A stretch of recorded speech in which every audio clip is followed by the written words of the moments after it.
Կալանավորվել է Հայաստանի պաշտպանության նախարարության Երևանի կայազորային զինվորական հոսպիտալի հոգեբուժական բաժանմունքի բժիշկը ևս 5 անձ ձերբակալվել են։ Հակակոռուպցիոն կոմիտեից լրատվամիջոցների հարցինի պատասխան հայտնել են, որ հիվանդության սիմուլյացիայի եղանակով եւ կեղծ փաստաթղթերի օգտագործմամբ զինվորական ծառայությունից կաշառքի դիմաց ազատելու, դրանց կատարմանն օժանդակելու դեպքերի առթիվ հակակոռուպցիոն կոմիտեում իրականացվող քրեական վարույթով ձերբակալվել է 6 անձ։ Այդ թվում կաշառք ստացած պաշտպանության նախարարության Երևանի կայազորային զինվորական հոսպիտալի հոգեբուժական բաժանմունքի բժիշկը, ում նկատմամբ որպես խափանման միջոց է կիրառվել կալանքը։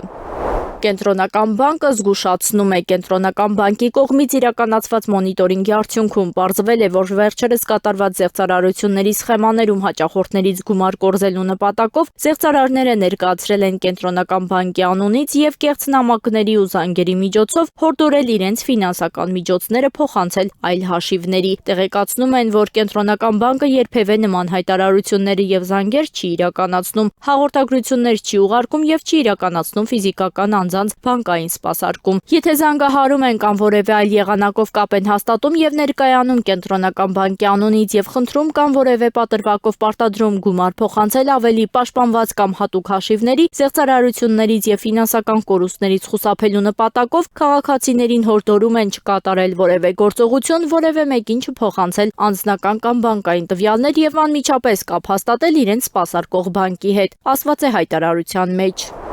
Ամանորին ընդառաջ հաշվի առնելով մսի մսամթերքի սպառման ծավալները, ինչպես նաև անասնահամաճարակային իրավիճակը գնահատելու նպատակով սննդամթերքի անվտանգության տեսչական մարմինը վերահսկողություն է սկսում Հայաստանի Հանրապետության մարզերում եւ Երևան քաղաքում գործող սպանդանոցներում։ Կստուգվի, թե արդյոք սպանդանոց բերված մթերատու կենդանիները ենթարկվում են նախասպանդային անասնաբուժասանիտարական զննման, արդյոք իրականացնում է գործիքների սարքավորումների եւ արտադրական հատուկ համազգեստի համապատասխան սանիտարական ախտահանում, արդյոք աշխատակիցները ենթարկվել են պարտադիր նախնական եւ պարբերական բժշկական զննությունների եւ ունեն սանիտարական գրքույկ, արդյոք բոլոր տեսակների մթերատու կենդանիների մսեղիքի մաքրամշակման ընթացքում հեռացվում են կապտուկները, արյունազեղումները եւ աղտոտված հատվածները, արդյոք սպանդից հետո մսեղիքը, թռչնի ներքին օրգանները եւ սպանդային այլ մթերքները ենթարկվում են անասնաբուժասանիտարական փորձաքննության, արդյոք սպանդից հետո մթերատու կենդանիների մոտ հիվանդությունների հայտնաբերման դեպքում մսեղիքի վրա դրվում է անասնաբուժական կնիկ, որը վկայում է դրա վնասազերծման կամ ուտիլիզացման եղանակների մասին։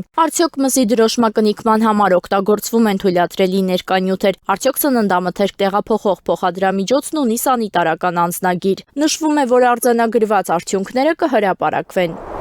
Armenian Card ընկերությունից տեղեկացնում են, որ Հայաստանի Հանրապետության ինտերնետ կապուղիներում արձանագրված տեխնիկական խնդիրը կարգավորված է եւ համակարգը շարունակում է անխափան աշխատել։ Ավելի վաղ հայտնի էր դարձել, որ ինտերնետ կապուղիներում արձանագրվել էին տեխնիկական խափանումներ, ինչի հետևանքով ինտերնետ միջավայրում իրականացվող որոշ գործարքներ չէին հավաստագրվում։